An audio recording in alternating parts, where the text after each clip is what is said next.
Hey guys, it's Roscoe, and on Space Couch today I've got some more Bigelow news for you. I have another exciting update about them. So, last week, Thursday the 12th of March, they finally handed over the beam to NASA, the Bigelow Expandable Activities Module, which I've spoken about and mentioned several times previously. So it's now in NASA's hands. There was a big event at the Bigelow Las Vegas factory, and it's going to get shipped off now to Florida for processing, then mating with the spacecraft to get launched up to the International Space Station on the CRS-8 resupply mission by SpaceX in September of this year. So the beam, when it's all folded and packed away, it's 5 to 7 foot, in size, 1.5 meters by 2 meters. When it inflates, it expands to 10 by 12 feet, that's 3 to 4 meters. But there's no windows in this particular version of Bigelow Habitat. It's just serving as a test bed for NASA for this kind of technology. It's strange, it was originally NASA technology. But I guess the Genesis launchers served as Bigelow's proof of concept, and now they have to prove it to NASA. So it's going to serve as a crew hangout area, essentially, it sounds like. It should be quite a nice place to go there. Might look a little bit like a padded cell. Maybe in the future this is what space prison cells will be like. But after this 2-year technology demonstration period, it's supposed to just get cast off, jettisoned, and it'll just burn up in the atmosphere. I mean, that does sound quite wasteful. I mean, maybe by the end of that period, so towards the end of 2017, assuming that it doesn't get extended onto the station for a longer period, there'll be other habitats in orbit, other Bigelow habitats, their BA330s, and perhaps they could use one of those space tugs that they've got planned to perhaps ferry it from the ISS to whatever station it's going to get added to. It does actually have to get removed from that docking port on the ISS, unfortunately, to allow spacecraft to dock there in the future. Although, I don't know, could they maybe just move it to another one? Who knows? Yeah. So, there was this big event at the Bigelow headquarters, large press event with NASA, and Bigelow Aerospace, Robert Bigelow. There was also a very large contingent of officials from JAXA, the Japanese space agency. And as you know, they've always been very interested in this type of technology. There's a guy called Hiroshi Kikuchi, I believe, apologies if that's pronounced incorrectly, and he's the senior managing director of the Japan Manned Space Systems Corporation, which is one of their agencies that's involved in spaceflight in Japan, because obviously they have had some astronauts to the ISS and possibly to Mir, I'm not sure. So he was telling the media there's a wide range of clients for this kind of habitat that Bigelow's offering. Mitsubishi Heavy Industries were specifically mentioned. Interesting that an actual name was given. There was also an unnamed but apparently major Japanese car company.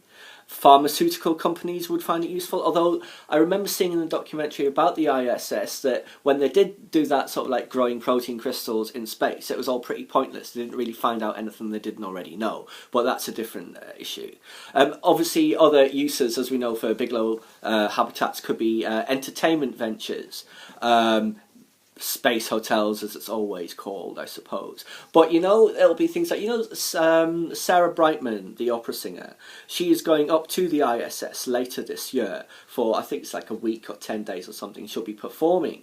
Like Chris Hadfield performed on the ISS, the David Bowie song. That could be a thing. Space concerts, I did mention once Kanye West wants to go to one of these habitats. I'm sure he would love to perform E.T. with Katy Perry up there.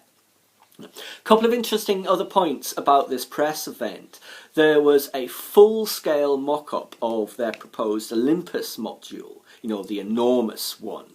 It looked a bit different from what I recall seeing in various technical drawings I've seen of in the past, but I suppose these designs do evolve as they learn more from the beam and from their continuing research into the BA330s. I'm sure they can maximise what they've learned and apply it to other habitats rather. So there's no schedule, however, yet for producing the beam. Sorry, not the beam, the Olympus. Obviously, it's all depending on how first the beam works out, and if that's okay, those initial BA330 stations work out. 2,250 cubic meters apparently the Olympus has. You know, the ISS in total has 916. So that's what, 2.5 times the size of the ISS. Just one of them. Imagine if there was 3 or 4 of them. You know, that would, what, each one has 16 people it can carry maximum, so that'd be over 50 people on one station in space. You know, I mean, so 3 or 4 of them, what could they be? They could be like a refueling station, you know, a vehicle depot, like a hangar, a garage, hospital, because the more people there is in space, sooner or later there's going to be stuff that's afflicting them, and maybe you don't want to have to go back down to Earth all the time if it's not that serious. Anything short of a broken leg, maybe even broken limbs, in fact, they'll be able to treat on some of these giant habitats.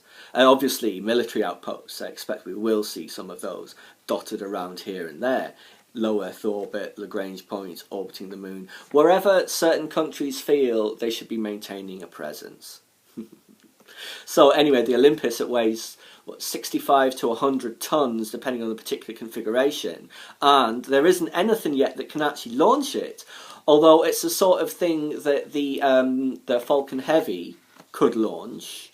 No doubt the Raptor, that's the planned Mars launcher for SpaceX in due course, would be able to do it easily, and also the Space Launch System could certainly place that into orbit. It would actually be a good use for the SLS because there's all those troubles and paying for it, and you know the schedule keeps slipping, and they haven't funded anything to ride on it other than the second Orion flight on the SLS's first flight. Yeah. They need something to go up into space on that giant thing, and Olympus would be a good use. Yeah. So regarding the BA330s. Now, apparently, it's Bigelow's intentions, or they're preparing rather, to build 2 of these modules, and they already have the full power propulsion systems for 2 BA330s. Their original Sundancer concept, which is a kind of, I guess, in between the size of the beam and the 330, they ordered propulsion systems for them before they decided to scale up the habitat, and apparently they can convert the power systems, or have converted the power systems accordingly for a full-size BA330.